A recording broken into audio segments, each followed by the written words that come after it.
The fundamental goal was to modernize the Communications Act to recognize the fact that we were now entering an era where video, voice, and data were all going to be able to run over the same network.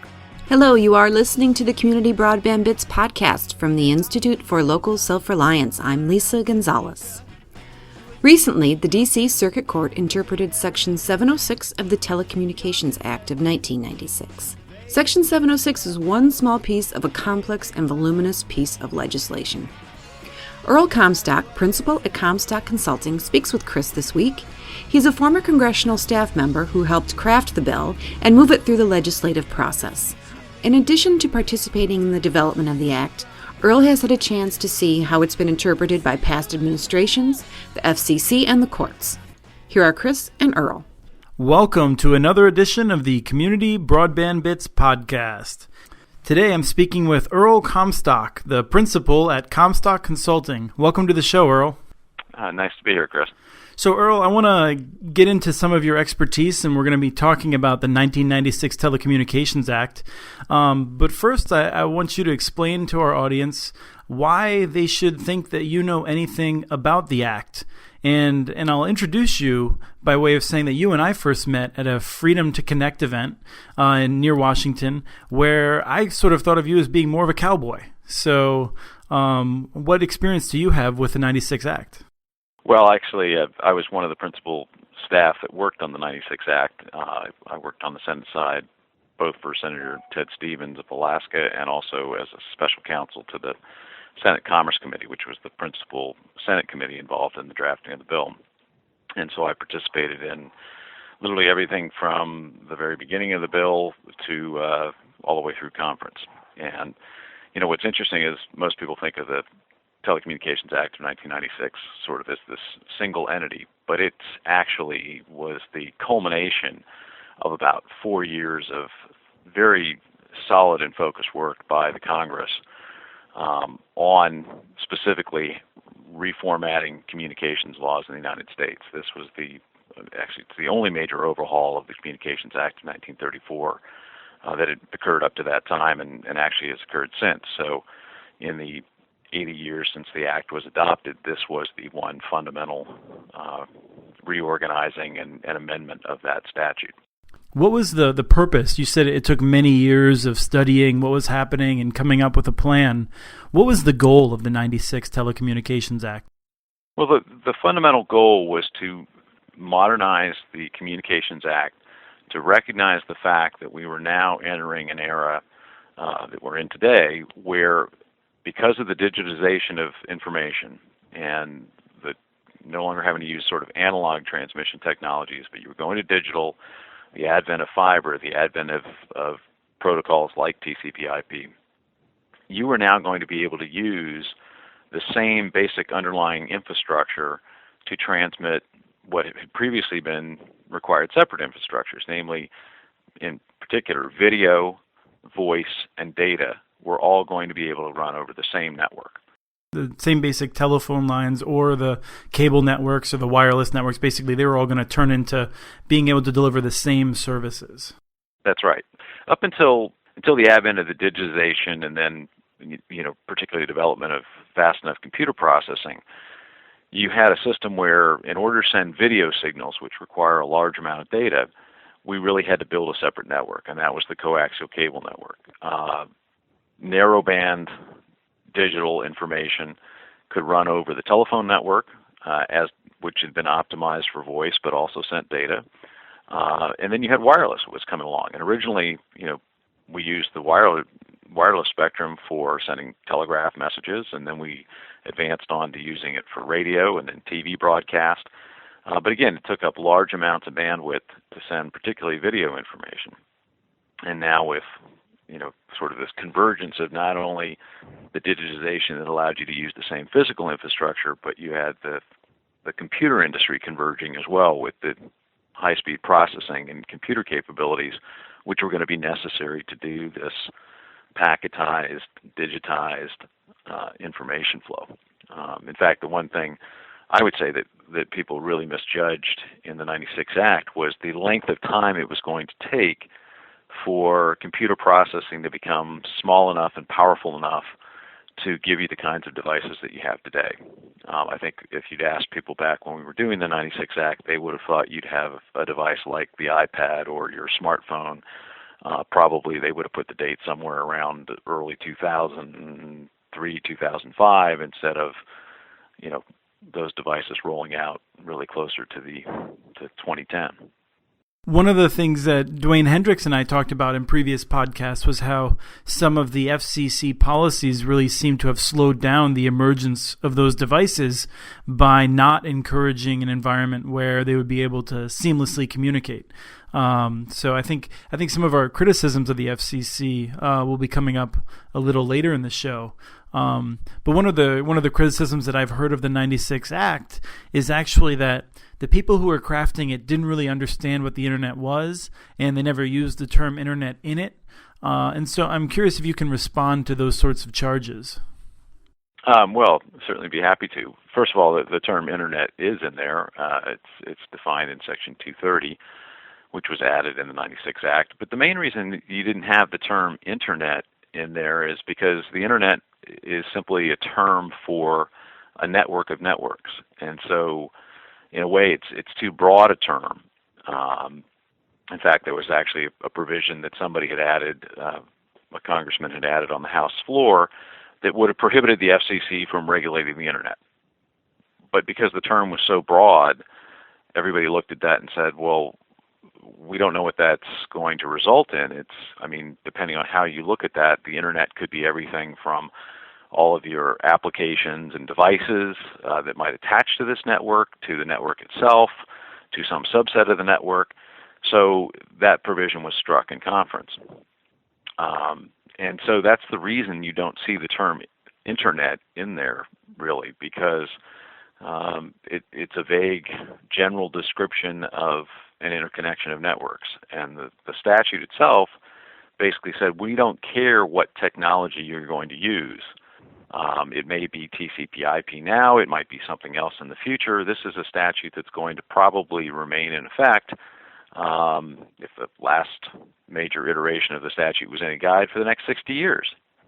So, while everybody's focused on the internet as if somehow it's the be-all and end-all of everything, the reality is there will be a next generation internet, and probably another one after that. And so these people like Senator Stevens and Senator Hollings, members who had been here a long time, knew that this legislation was not going to be being changed, every other year to address some new technology.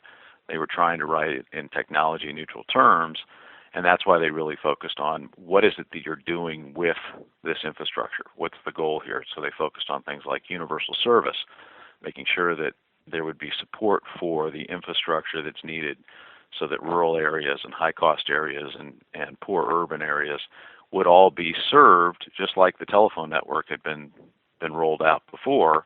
They wanted to make sure this infrastructure was going to get deployed, that certain rules were going to be available to make sure there could be competition on that network, and to make sure that you weren't going to regulate more than you needed to.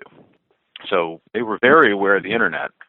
For anybody that's interested in history and wants to go back and research it, the internet was featured on the cover of Time magazine in 1994. Interactive, which was sort of a predecessor term for that, was featured on the cover of Newsweek in 1993. You had the Clinton-Gore administration with their National Information Infrastructure. There were reports by the National Research Council, the Office of Technology Assessment, the General Accounting Office. The term internet was everywhere. Sex on the cyber highway. People were very focused on it. And in fact, people forget that there was a whole section of the 96 Act that dealt with not only porn on cable, but porn on computers. And so if members weren't aware of the internet, then how did they must have been very prescient then to be sitting there dealing with internet porn. So it was very much front and center. The reality was, because people weren't focused, they didn't want to see anybody regulating the applications and services, with the exception of this decency issue.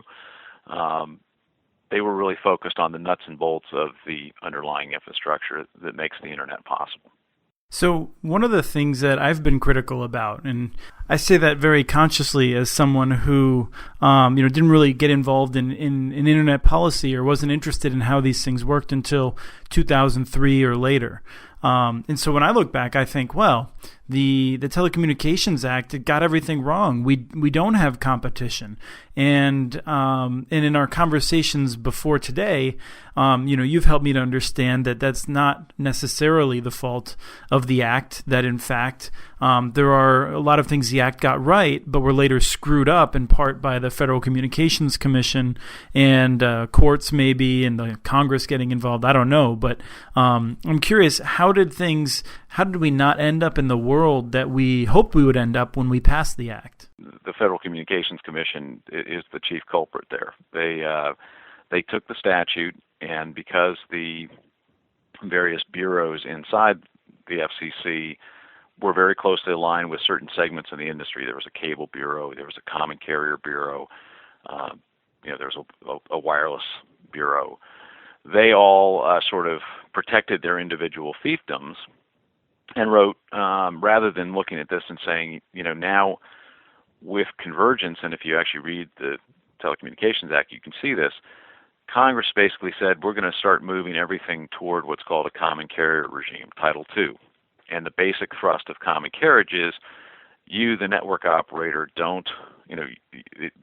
you're transmitting somebody else's information, just like a taxi cab is picking somebody up and carrying them somewhere, or a hotel is renting a room, or UPS is delivering packages. I mean, you're taking information that's not yours, and your responsibility is to deliver it from point A to point B. We were supposed to move everything toward that, so you would have basically had the 96 Act vision been followed, you would have ended up with essentially elimination of the cable rules by and large, and you'd largely have over-the-top video being delivered. People would be buying bandwidth and using it however they saw fit. If they want to use it for voice, great. If they want to use it for data, great. If they want to use it for video, fine. Everybody would be competing, and you would go to individual websites or who might package information for you, or they might offer you different packages, services.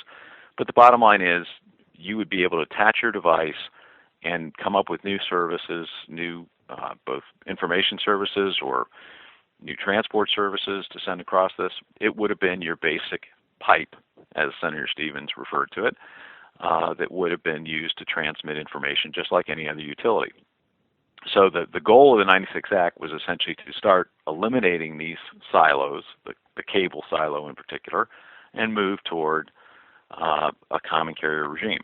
That's why if you look, there's a Section 10 of the Act that was added that basically says the FCC can waive any provision in the entire statute if it's dealing with a telecommunications carrier or telecommunications service. Telecommunications is dealt with under Title II, and that was to be the prime provision of the statute. Well, it turns out the FCC decided they didn't like Title II, and so they've basically interpreted the statute in a way that allowed them to not have to apply Title II.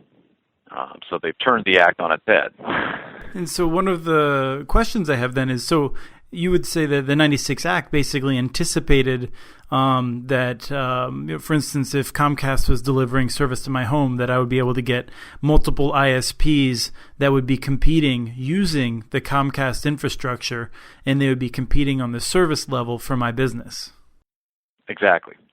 Now that's exactly what was envisioned, and you have to understand, at the time Congress was writing the 96 Act, the FCC had in place for the last 15 years what was called the Computer II regime that did exactly that. It said that the telephone companies or anybody that was considered a common carrier could compete in these information or enhanced service markets as long as they made available to other competing parties the underlying transmission network.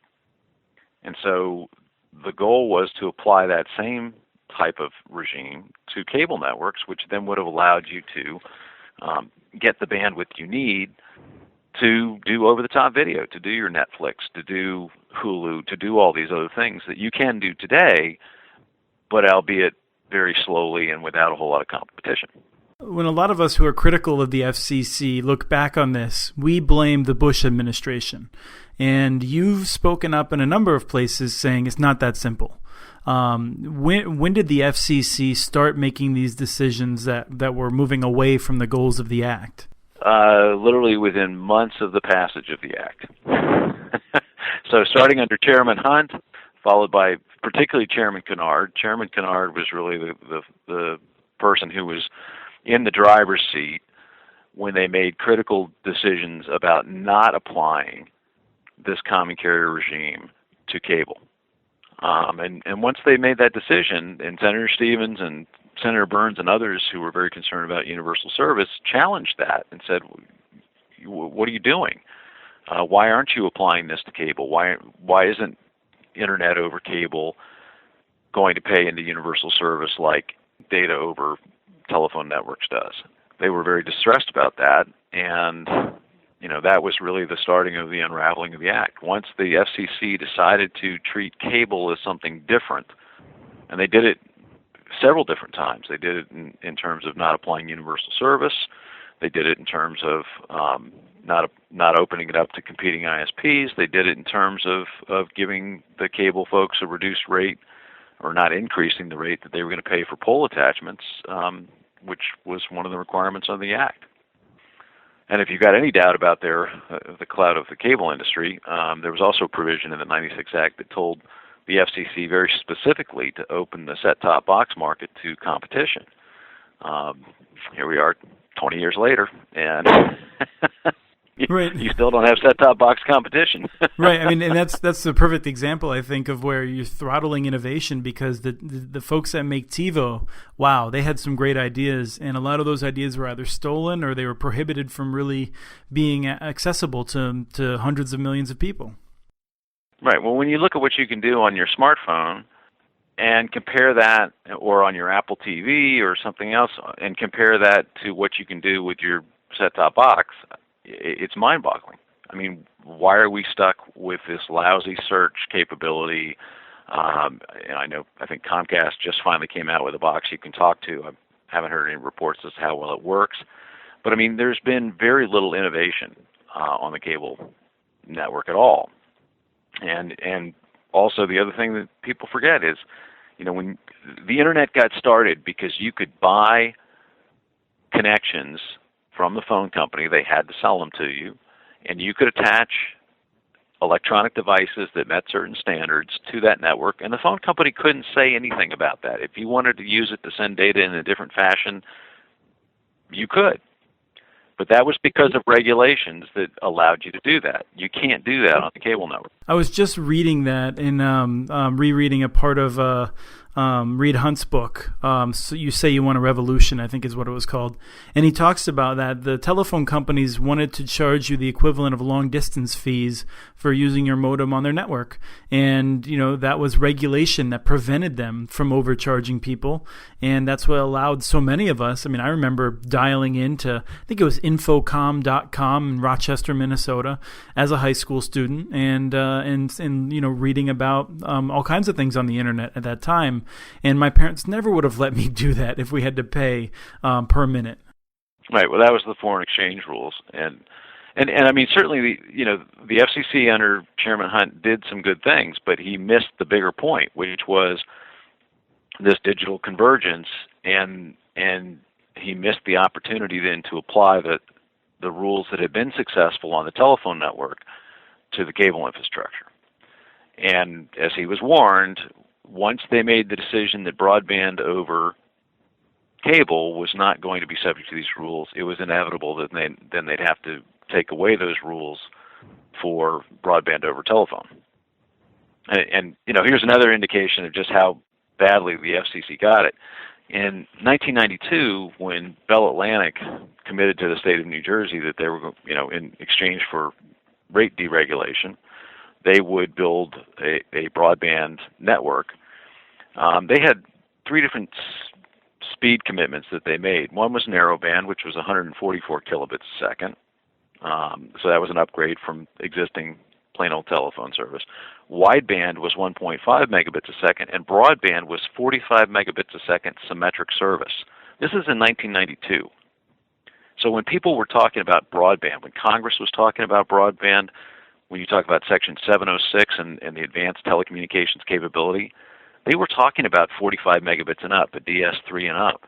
I mean, nobody would have considered, 768 kilobits a second broadband. Yet you had the FCC, who starting in the late 90s decided, we want to make sure that wireless qualifies as, quote, broadband. So they wanted to generate this fiction of facilities-based competition. And the only way you could get more than two, because of course there's just the cable network and the phone network, right? They had to create something more. So they kept the broadband speed very low so that wireless could qualify. And lo and behold, we got 6 people in the market. What do you know? Wow, gosh, so fast. And same thing with satellite. Yet nobody is going to use wireless or satellite as a replacement for a wireline. Look at the way the government collects data today, and they talk about people cutting the cord. Well, all they're doing is they're no longer paying for voice telephone service, but those people are keeping their broadband connection. So right there, the government is busy misleading people as to what's really going on in the communications market because they're trying to keep up the fiction of multiple facilities-based competitors. When we talk about facilities-based competition, you made the point that in the 96 Act, there was an expectation that if the competitive providers that were using other people's infrastructure chose to do so, they would have the option of building new infrastructure.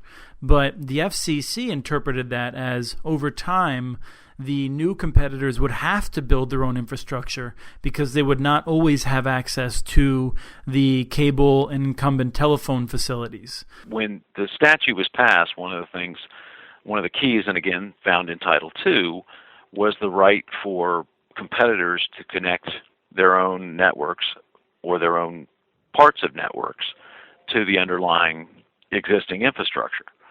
And this was a recognition by Congress that really a competitor, to get started, was going to have to enter in a series of stages.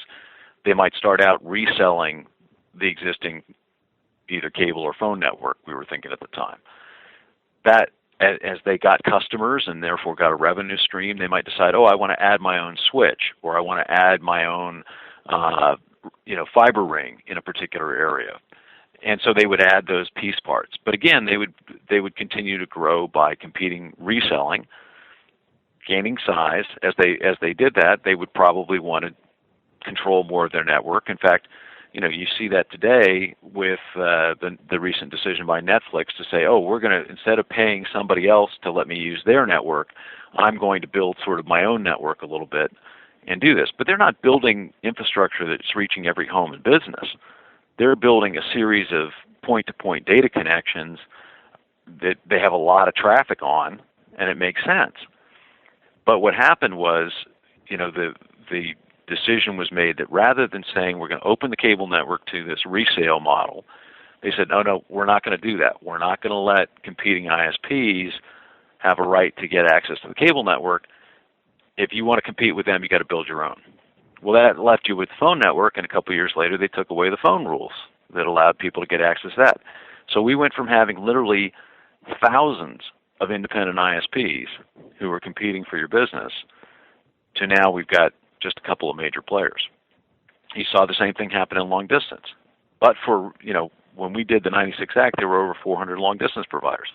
Well, there weren't 400 physical networks in the United States providing long distance service. There were probably about a half a dozen.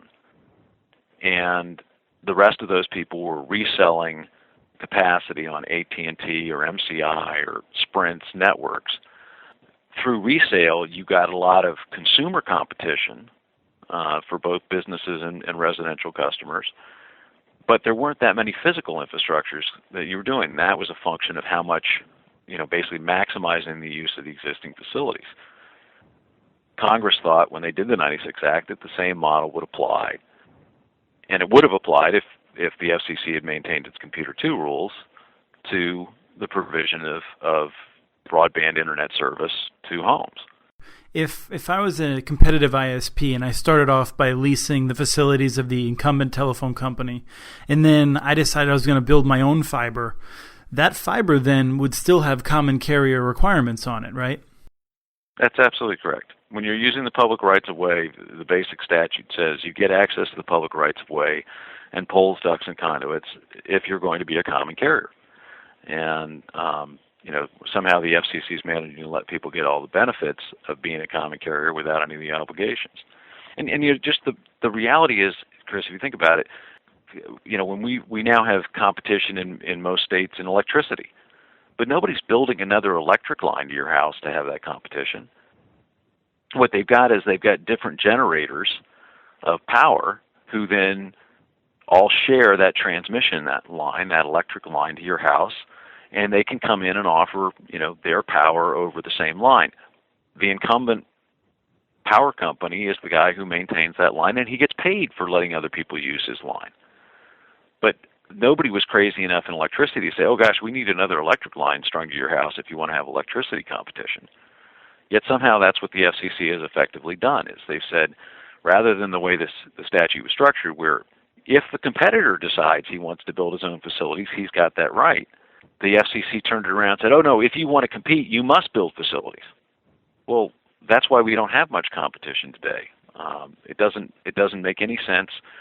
All of the cable networks, all of the phone networks that reach every home and business in this country were built in a monopoly environment.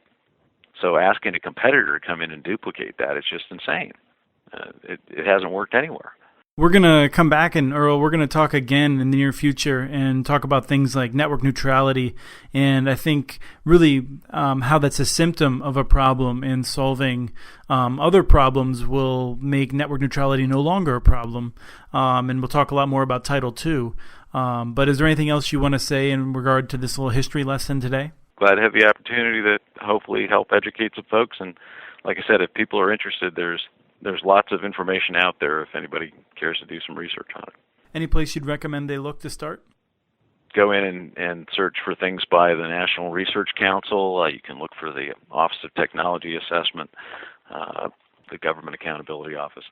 But there is plenty of information out there to show that in the period from really about late 1980s through mid-1990s, there was tremendous focus and discussion on the Internet. I mean, just go to Times archives or Newsweek's archives, and you'll see how much it was being discussed back then. So, and not just the Internet, but this whole idea of convergence, the whole idea that there would be, people, they called them personal digital assistants, PDAs back then, but essentially that was the iPad. Apple had the Newton back in those days, right, which was the forerunner of the iPad. I mean, everybody thought we were going to have all these devices a lot sooner than we actually did. What it took processing power to become fast enough and cheap enough that you could, and microelectronics to come along, and battery power in particular, to get powerful enough to be able to give us the devices that people were actually talking about, literally decades ago. The mistake in the 96 Act, leaving aside the FCC's misinterpretation, was simply that I think people would have thought we would have gotten to where we are today a lot sooner than we did. Well, thank you so much for coming on this show. We'll talk again soon. Okay, my pleasure, Chris. Thank you, Earl, for sharing your unique knowledge and experience. Continue to check in with us to learn more as the FCC considers the next steps it will take under Section 706 of the 1996 Telecommunications Act. Several communities have informed us that they've passed resolutions in support of the FCC's authority, and we will continue to follow developments. We'd like to hear your ideas for the Broadband Bits podcast. If there's a topic that interests you, or if you'd like to hear from a specific guest, please email us. Write to podcast@muninetworks.org. You can also follow us on Twitter. Our handle is @CommunityNets. This show was released on March 11th, 2014. We want to thank the group Valley Lodge for their song Sweet Elizabeth, licensed using Creative Commons. Thanks for listening and have a great day.